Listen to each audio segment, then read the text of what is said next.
Why do the kindest people always end up getting betrayed? You gave your time. That's it. Your energy. That said, your loyalty. You showed up when no one else did. Honestly, you helped them financially. Bottom line, you defended them emotionally. What's more, you carried their burden as if it were your own. And what did you get in return? Criticism. Exactly. Envy. Abandonment. Sometimes from the very people who once called you their blessing. If this has happened to you, it doesn't mean you are weak. No joke. And it doesn't mean you loved wrong. It means you have encountered one of the most painful truths about human nature. A truth that the Roman Emperor Marcus Aurelius understood nearly 2,000 years ago, while ruling the most powerful empire the world had ever seen. And what he wrote in his private journal, the Meditations, will change the way you see every relationship in your life. End of story. Stay until the end. Because lesson number 7 is the one that most people learn too late. 1. The invisible debt no one talks about. Simple as that.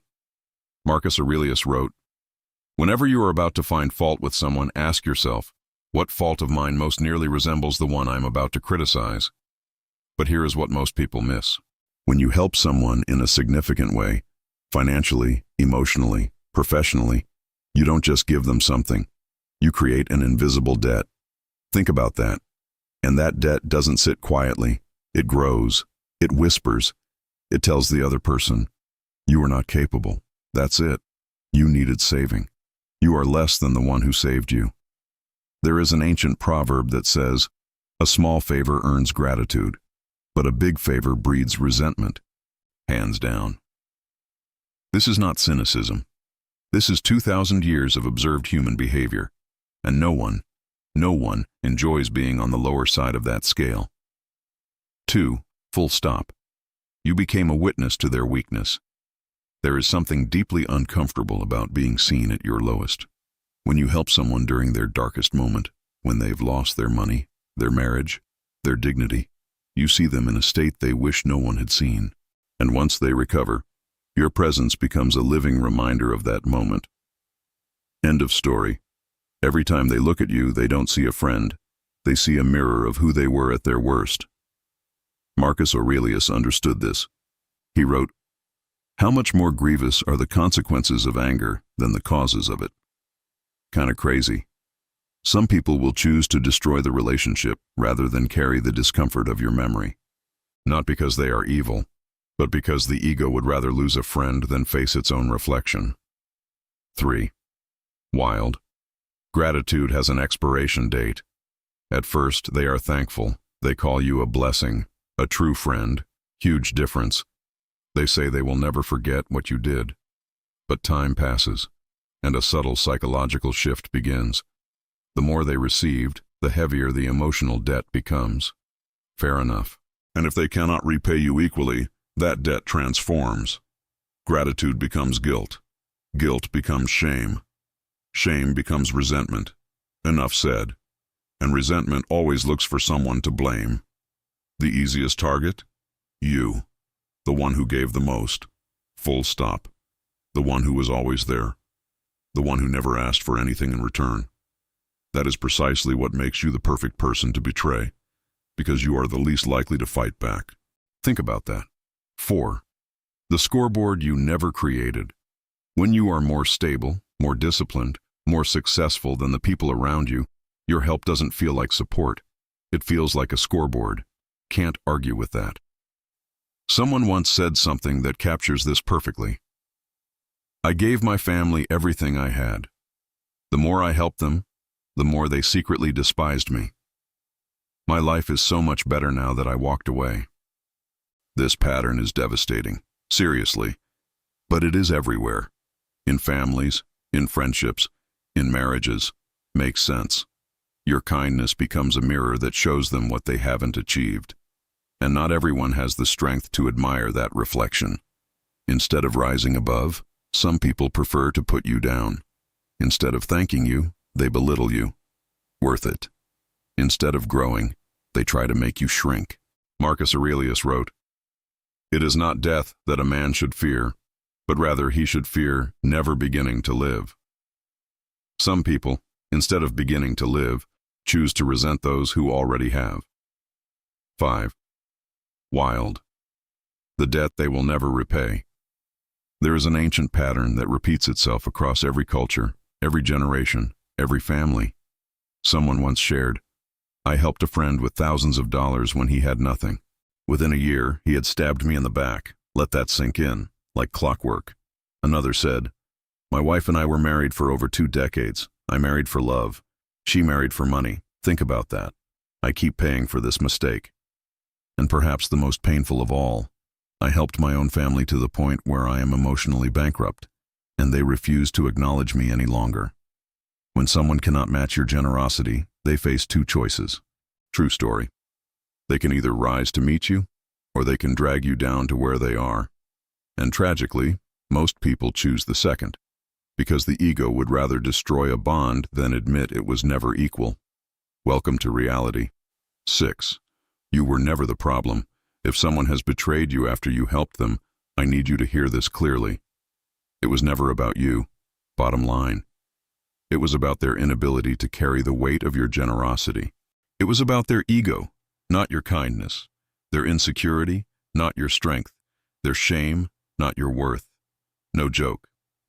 Marcus Aurelius wrote words that should be carried by every generous person who has ever been burned. Choose not to be harmed, and you won't feel harmed. Don't feel harmed, and you haven't been. Not everyone you help wants to heal. Some people only want relief until their ego recovers. Not a chance. And once it does, you become the reminder of a weakness they want to erase.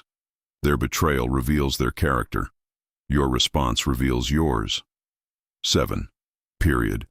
The lesson the most powerful man in history had to learn. Marcus Aurelius commanded armies. He ruled nations. He held the fate of millions in his hands. Period. And yet, in his most private moments, he sat alone and wrote about one thing more than any other. How to deal with difficult, ungrateful, dishonest people. Not how to punish them, not how to destroy them. Makes sense. But how to remain good in a world that constantly tests your goodness. He wrote, "The best revenge is to not be like your enemy." This is the lesson most people learn too late. Don't stop being generous. Can't argue with that. But change how you give. Instead of solving their problems, teach them the solution. Instead of giving without limits, set boundaries that protect both of you. Instead of carrying their weight, strengthen them until they can carry their own. Huge difference. Because the greatest form of help is not rescue. It is empowerment. A man rescued stays dependent. A man empowered becomes unbreakable. Let that sink in. 8. 6 Stoic principles to protect your generosity. If you want to keep your kind heart without losing yourself in the process, these ancient rules will serve as your armor. 1. Not even close. Give because it reflects who you are, not because you want to be liked. The moment your generosity depends on their reaction, you have already lost. 2. Never expect eternal gratitude. Huge deal. Gratitude is a feeling, not a contract. Give freely or don't give at all. 3. Never remind someone of what you've done for them. Seriously. The moment you do, you transform a gift into a chain, and they will hate you for the weight of it. 4. If you help someone, be fully prepared to receive nothing in return, not even a thank you. Wild, right? Not even acknowledgement. If you can't give on those terms, don't give. 5. Never give to the point where the relationship becomes unequal. No way around it. An unbalanced bond always breaks. Always. 6.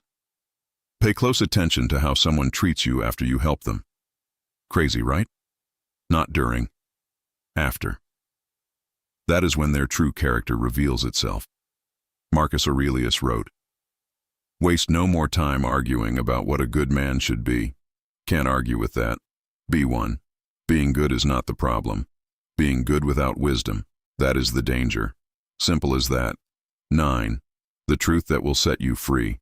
A strong person receives your help and uses it to become better. A weak person receives your help and uses it to become resentful. Not even close.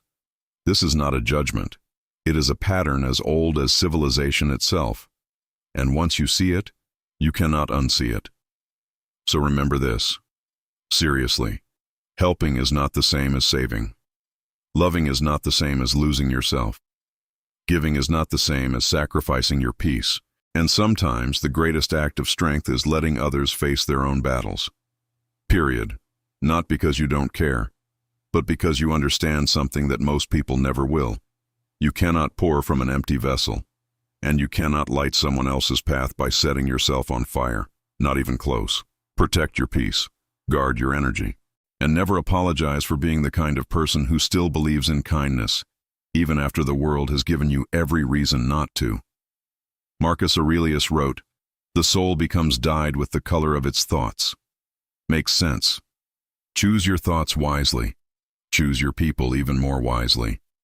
And build your inner fortress so strong that nothing and no one can ever bring it down. If this video spoke to you, it's because you've lived through this. Huge deal, and you are not alone. If you want more lessons on Stoic philosophy, human psychology, emotional intelligence, self-respect, and the ancient wisdom of Marcus Aurelius, Seneca, and the greatest minds in history, subscribe now and turn on notifications. Because understanding human nature is the first step to mastering your own life.